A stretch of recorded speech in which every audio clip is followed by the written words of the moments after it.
Hello दोस्तों, मैं विकास। आज बात करेंगे पृथ्वी के बढ़ते तापमान को लेकर।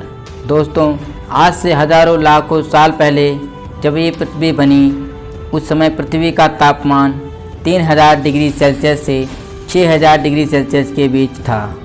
धीरे धीरे लाखों वर्षों में पृथ्वी का तापमान कम हुआ और आज जैसा वायुमंडल बना।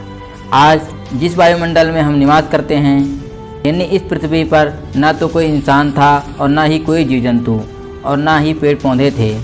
लेकिन दोस्तों, आज फिर से धीरे धीरे पृथ्वी का तापमान बढ़ रहा है और अब तक पृथ्वी का औसत तापमान 1.5 डिग्री सेल्सियस यानी 1.5 डिग्री तापमान बढ़ गया है।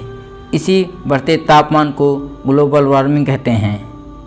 आज हम सब अपने दैनिक जीवन में इतने व्यस्त हैं कि इन सब चीज़ों के बारे में सोचने का समय नहीं है।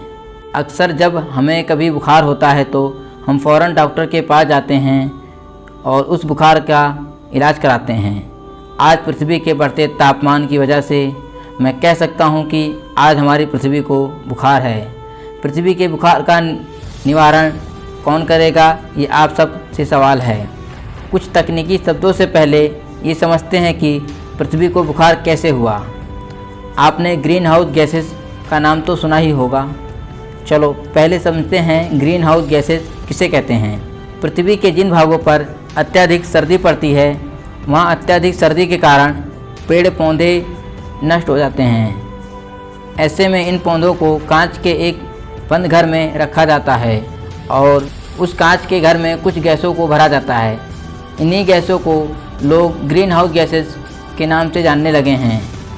इसको और आसानी से समझने के लिए उदाहरण को समझें। शीशे से बंद धूप में खड़ी एक कार के अंदर का तापमान बढ़ जाता है। सूर्य का प्रकाश यानी धूप कार के शीशे से अंदर तो आती है, परंतु उससे बाहर निकल नहीं पाती है। जी हाँ, इसी तरह हमारी पृथ्वी काम करती है।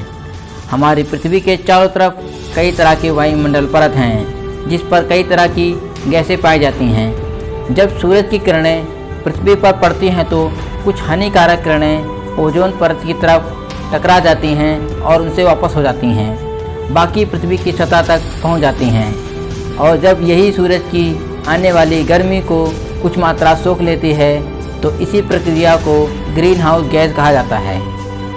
हमारे पृथ्वी पर ग्रीन हाउस गैसों की मात्रा लगातार बढ़ रही है, जिससे कि तापमान में हर साल बढ़त देखने को मिलता है।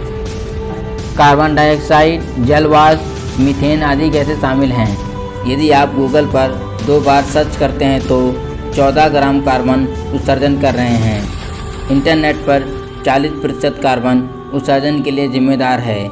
गूगल सर्च से 1 सेकंड में 500 किलोग्राम कार्बन उत्सर्जन होता है। गूगल हर सेकंड सर्च रिजल्ट्स हम लोगों तक पहुंचाने के लिए 23 पेड़ों को अपनी कार्बन सोखने की क्षमता का इस्तेमाल करना पड़ता है। कार्बन उत्सर्जन के मामले में चीन और अमेरिका के बाद भारत तीसरे स्थान पर है।